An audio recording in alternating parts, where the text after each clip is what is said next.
नमस्कार मित्रों। आज हम दो बैलों की कहानी जो मुंशी प्रेमचंद जी द्वारा लिखी गई है, उसके जो प्रश्न हैं, मेरे उत्तर मेरे तर्क, उन पर आज हम चर्चा करेंगे।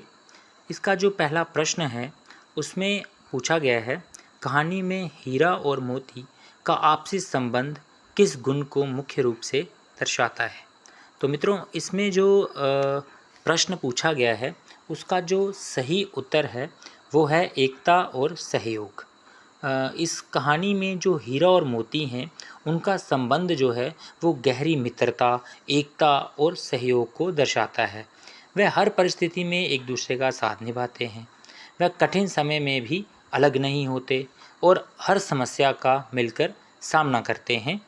उन दोनों बैलों का ये व्यवहार सिखाता है कि सच्ची मित्रता में सहयोग और विश्वास सबसे महत्वपूर्ण होता है। तो मित्रों, इसका जो ये पहला प्रश्न है ये यहीं ख़त्म होता है, यानी कि एकता और सहयोग के कारण उनका जो मुख्य गुण है वो मुख्य रूप से सामने उभर कर इस कहानी में आता है। अब इसका जो दूसरा प्रश्न है इसमें पूछा गया है कि हीरा और मोती ने नया स्थान स्वीकार क्यों नहीं किया। तो मित्रों, इसमें हमें 4 विकल्प दिए गए हैं। तो उनमें से जो सही विकल्प है वो है अपमान की भावना।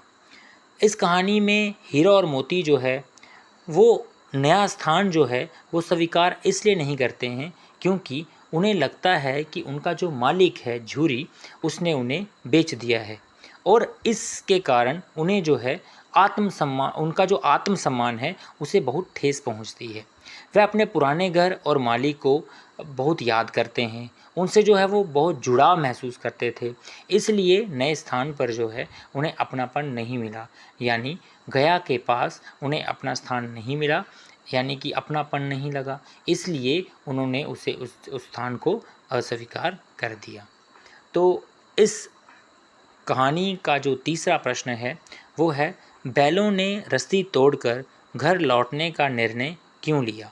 तो मित्रों, इसका जो सही उत्तर होगा वो होगा अपनेपन की इच्छा पाने के लिए। तो मित्रों, इसमें जो है ये बताया गया है कि जो दो बैल हैं वो रस्सी तोड़कर घर लौटने का निर्णय इसलिए लेते हैं क्योंकि वह अपने पुराने घर और मालिक से बहुत गहरा लगाव रखते थे। जो उनका मालिक झूरी था उसके प्रति बहुत प्रेम का भाव उन दो बैलों के मन में था। तो नए स्थान पर उन्हें वो प्यार, वो सम्मान जो है वो गया से नहीं मिला और जो वह अपनेपन की तलाश थी उन दो बैलों को, वो उन्हें वहाँ पर नहीं मिला। इसलिए उन्होंने जो है वहाँ से उस स्थान से जो है वो वापस लौटना जो है वो उचित समझा। इसलिए उन्होंने जो है जोखिम उठाया और वहाँ से रस्सी तोड़कर जो है वो वापस अपने मालिक झूरी के पास आना चाहते थे।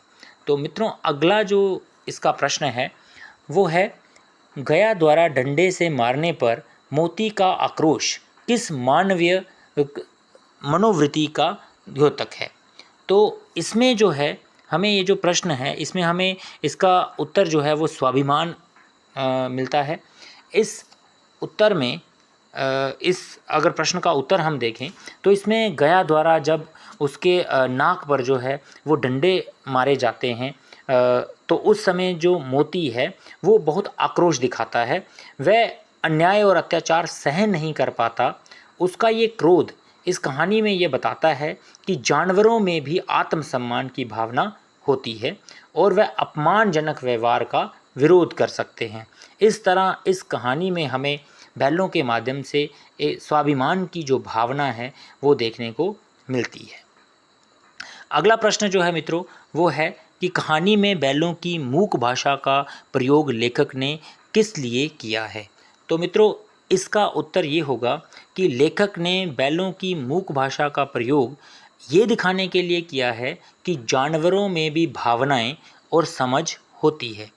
इससे कहानी अधिक प्रभावशाली और जीवंत बनती है।